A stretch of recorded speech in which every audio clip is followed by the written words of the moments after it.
vas a gritar, tú no me vas a someter, tú no me vas a golpear, tú no me vas a denigrar, tú no me vas a obligar, tú no me vas a silenciar, tú no me vas a callar.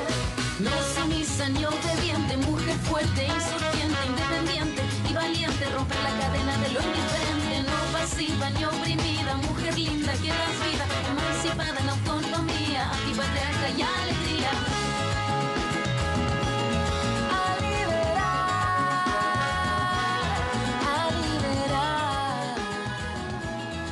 Bonsoir Estelle, Bonsoir, on commence Mohamed. avec le rap d'Anna Tijoux, franco-chilienne, figure du rap en Amérique latine. Oui, Anna Tijoux s'est fait connaître du grand public avec cet album 1977, l'année de sa naissance. Et elle est née, Anna Tijoux, à Lille, en France. Ses parents étaient des réfugiés politiques.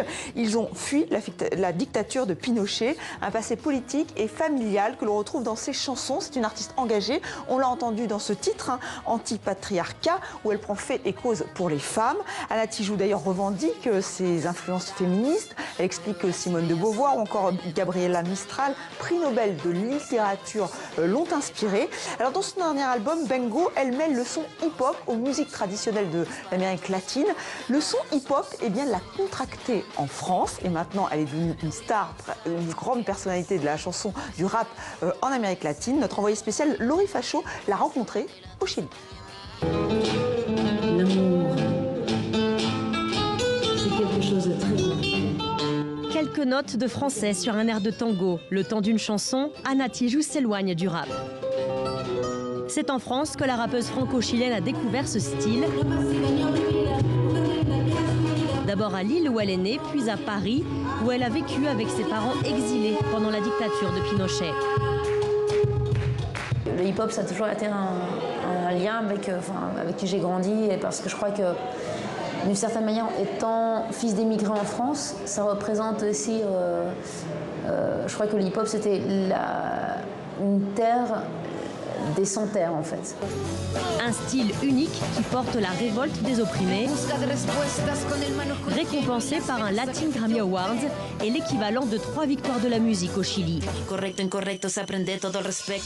L'un de ses tubes a même été repris dans la série Breaking Bad.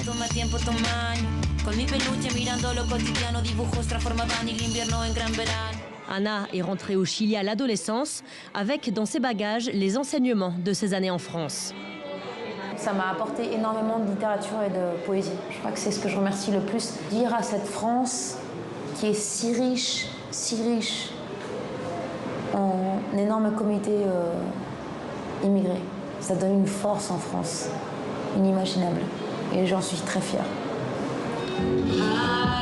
Et pour son prochain album, Anna Tijoux a invité 2 artistes francophones, le belgo-congolais Balogi et le rappeur Akhenaton, l'idole de son enfance. Des nouvelles à présent Estelle d'un tube qui nous a beaucoup fait danser, grâce à vous d'ailleurs, Despacito, que se passe-t-il? Oui, il a disparu de YouTube, figurez-vous. Oui, il a été piraté, vraiment, mais rassurez-vous, ça n'a duré que quelques heures. En fait, ce clip vidéo qui vient d'exploser les records de vues, 5 milliards, plus de 5 milliards de vues, a été piraté, je vous le disais.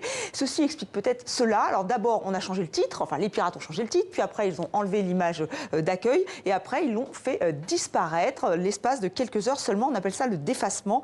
Il n'est pas le seul. D'autres artistes, notamment des Français, des rappeurs français, Vald, on en parlait la semaine dernière, ou Caris. Alors ces pirates, ils ont signé leur forfait, comme vous pouvez le voir sur ce clip de Shakira, qu'ils ont rebaptisé. Ils se surnomment Prosox et Kurosh, le tout accompagné d'un message « Libérer la Palestine ». C'est très mystérieux, une affaire à suivre.